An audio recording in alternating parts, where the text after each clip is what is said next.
ઉર્વશી કાપડિયા મારું નામ છે। મને બૂથ રિલીવર માટે થોડા ક્ષણ માટે મને અંદર બોલાવી હતી।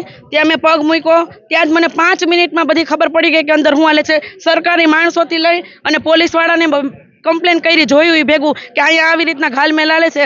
સ્પેશિયલ 4 બટન ડાબી બાજુના દબાવો એવી ચોખવટો કરવામાં આવે છે। બૂથની બાજુમાં એને એક લેડીઝ બેહાડા છે, આકૃતિબેન ડોબરિયા કરીને છે, એ બૂથની બાજુમાં બેસી અને એ જોવે છે કે ડાબી બાજુમાં 4 વાર ટક ટક ટક ટક અવાજ આવે એટલે પીળું બટન દબાવવાનો ફોર્સ કરે છે। જમણી બાજુમાં એ બોલતા જ નથી, ડાબી બાજુમાં ચોખવટ કરીને કહે છે કે બેન ડાબી બાજુમાં તમે 4 બટન દબાવ્યા તો હવે પીળું બટન દબાવો। જમણી બાજુમાં કોઈ ચોખવટ નથી કરતું।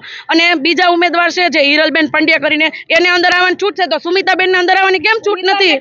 ઉમેદવારને કેમ? બધા ઉમેદવાર સરખા જ હોય છે। અને મહેનતથી તમે કરો ને, જે કરો એ શું કામ આવી ઘાલમેલ તમારે કરવી પડે છે? અને બીજા મારી સાથે બેઠા હતા એ ઉમેદવાર પણ આવું જોતા હતા, પણ એ કાંઈ બોલતા નહોતા। મેં 3 થી 4 વાર કીધું બહાર નીકળીને ચાલુમાં કે આ અટકાવી દો, અહીંયા આવી રીતે થાય છે, પણ કોઈ એક્શન ન લીધું। પછી મારાથી સહન ન થયું ભાઈ। એ મને, હું અંદર કોઈને ઓળખતી નથી, હું જે જાણીતા હતા એમને મેં વાત કરી હતી, પણ એને કઈ એક્શન ન લીધું। એને કીધું કે બેન જવા દો, આપણે કઈ નથી કરવું। પણ તો આવી રીતે હાલશે તો કેવી રીતે હાલશે? મહેનતથી જીતવાનું હોય, આવી રીતે ઘાલમેલ કરીને ન જીતવાનું હોય। અને અંદર એ બધા એક જ થઈ ગયા છે।